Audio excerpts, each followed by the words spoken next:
una giornata bellissima, davvero molto partecipata. 2000 penne nere hanno partecipato al raduno dell'8° Battaglione Alpini Cividale che dal 1995, anno di scioglimento, si svolge nella città ducale e Chiusaforte, sedi del contingente alpino chiuso dopo il termine della Guerra Fredda.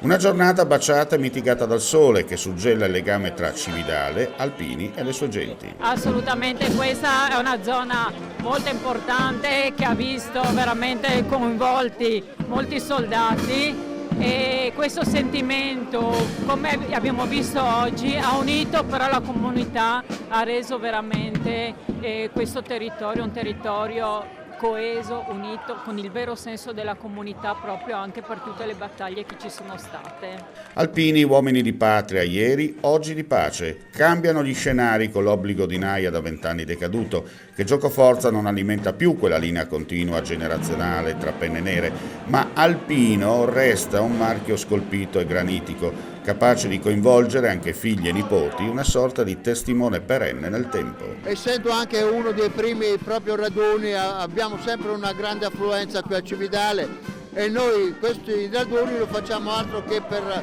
tramandare quanto i nostri predecessori hanno fatto nel tempo. Cosa vuol dire Battaglione Cividale?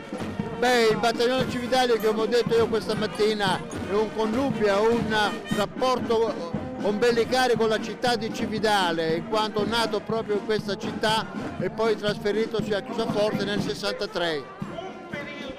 Forza Cividale! Forza Cividale, sempre!